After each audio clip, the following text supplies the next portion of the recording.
Bonjour. Vous le savez, pour écrire mon essai Inventons un nouvel art de vivre populaire, je me suis inspiré des lectures, dont de nombreuses citations dans ce petit essai. Page 9, j'écris: nous touchons à des questions de dignité, dignité familiale, dignité personnelle et de classe sociale. Cela explique peut-être la difficulté de faire en sorte que celles et ceux qui se qualifient de classe moyenne aient du mal à percevoir qu'ils et elles ont les mêmes intérêts que les couches populaires, qu'ils et elles en font partie. Dans ce petit paragraphe, je fais un renvoi en bas de page où j'écris: je voudrais ici remercier Roland Gori, psychiatre, dont les ouvrages m'ont permis de cerner les enjeux politiques posés autour de cette question de dignité. J'espère ne pas trahir sa pensée. En effet, j'ai lu pas mal d'ouvrages de Roland Gori, et cela depuis plusieurs années. Il est psychanalyste universitaire, français et président de l'Appel des appels sur la défense des services publics. Je veux dire qu'il a et inspire toujours mes réflexions et ma démarche politique, et particulièrement sur les questions de dignité et sur ma conception des politiques municipales. J'espère, je le répète, que je ne trahis pas, que je ne le trahis pas. Il faudrait qu'un jour je puisse échanger avec lui pour vérifier cela. Je vais vous donner quelques aperçus de ses ouvrages, parce qu'il s'agit plutôt de parler de lui, enfin pas de lui, mais de ce qu'il écrit, pour vous donner envie de le lire. Évidemment, mes sélections sont arbitraires. J'ai sélectionné quelques petits passages. Ces livres sont beaucoup plus riches, et je trie un petit peu la richesse de ces ouvrages en prenant que quelques morceaux. Ces extraits que je vais lire vous donnent un sens en lien avec ce que j'ai écrit dans ce livre, bien évidemment.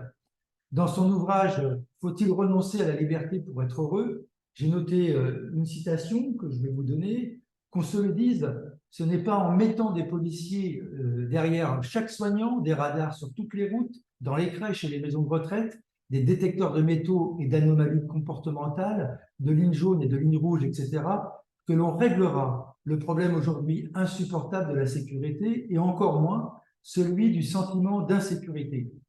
Je ne dis pas que l'on doit se priver de ces dispositifs faute de mieux, mais que leur inflation n'est que le symptôme de notre impuissance politique, de la dégénérescence de notre lien social et de l'affiliation à une cité républicaine. Le remède risque d'entretenir le mal. Il procède de l'essence de la technique, qui a une bonne part dans l'émergence de cette insécurité et des sentiments sociaux qu'elle produit. La technique participe à l'extrême solitude des humains et à leur sentiment d'insécurité. Trouver des moyens techniques pour pallier cet état de choses est à double tranchant. Cela atténue les symptômes sans traiter le mal. Et j'aime aussi beaucoup cette citation qu'il fait de la Boétie, un peu plus loin dans son ouvrage, qui résonne avec l'actualité. Je le cite: « Ce ne sont pas les hommes à cheval qui font la loi et la police, mais la nature des liens sociaux. » Dans un autre livre, L'individu ingouvernable, il amène cette idée. Aujourd'hui, où le gouvernement des hommes procède plus que jamais de la manipulation d'une opinion convertie en marchandise et en spectacle, il est urgent de se poser la question. Cette fragmentation de l'espace politique, ce discrédit de nos représentants institutionnels, la crise des partis et des syndicats en France, la pensée perspectiviste qui, depuis Nietzsche, destitue l'autorité et la tradition, la paupérisation des masses et le mécontentement des classes moyennes ouvrent aujourd'hui, comme hier en d'autres pays, l'horizon d'un illimité par lesquels s'introduisent les totalitarismes et les guerres d'anéantissement. Et ce, d'autant plus que la dépréciation de la parole, ordinaire autant que politique, au profit de la technique et des signaux de l'information, nous ont fait perdre le monde commun au profit d'un monde numérique. » Fin de citation. Je crois que chacun va pouvoir se reconnaître dans ce qu'il décrit et dans les dangers que cela peut amener. Dans son ouvrage « Dans un monde sans esprit », il dit: « Il y a notamment, parmi les multiples causes des terrorismes et des mouvements régressifs actuels, une carence évidente de récits collectifs émancipateurs capables de répondre aux besoins humains, d'espérer dans l'avenir. » C'est aussi à partir de cette citation, certainement, que j'ai eu envie d'écrire mon ouvrage « Inventons un nouvel art de vivre populaire », essayer de travailler sur une aventure collective.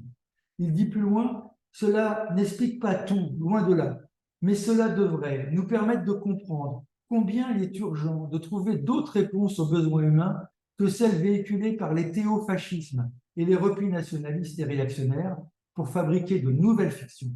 Notre monde est affamé d'espoir, de promesses autant que de mythes. Et dans son ouvrage, pour finir, et si l'effondrement avait déjà eu lieu, Roland Gori écrit « Aucune révolte ne parviendra à l'émancipation si elle ne procède pas d'une analyse critique de notre régime de temporalité et si elle ne parvient pas à se réapproprier un usage du temps confisqué par l'actualisme technique. C'est par son truchement social et culturel qu'une insidieuse oppression sociale s'installe durablement à la fin du XIXe siècle. Ça rejoint peut-être votre sentiment sur l'idée que tout va de plus en plus vite, qu'on n'a pas le temps de réfléchir, de construire une pensée et d'avancer ensemble pour construire des solutions. Plus loin dans son livre, il écrit « Tous les travaux accomplis depuis plus de 10 ans, avec mes amis de l'appel des appels, vont dans ce sens. Nous ne sommes pas dans un État fasciste, voire pré-totalitaire, mais tous les éléments sont réunis en matière d'organisation sociale des métiers pour que le potentiel fasciste originaire puise dans la colère, l'humiliation, le déclassement et le désespoir des professionnels, le carburant révolutionnaire d'une catastrophe. Il ne s'agit en aucune manière de dire que le management des professionnels et l'organisation du travail sont de nature et d'origine nazie, ce serait absurde. Il s'agit simplement de reconnaître l'existence d'un signal qui brille au moment du danger d'une organisation bureaucratique totalitaire et prescrivant une manière de penser le monde et de se comporter. Et plus loin, il ajoute, ce n'est pas la faute des machines numériques si leur progrès nous rend moins humains, mais la conséquence d'une manière politique et éthique de gouverner les autres et de se gouverner soi-même. Chacune et chacun d'entre vous comprendra pourquoi j'ai cette crainte dans cette situation pré-fasciste qu'on ne travaille pas plus de façon unitaire pour y essayer d'échapper et de travailler de l'espoir.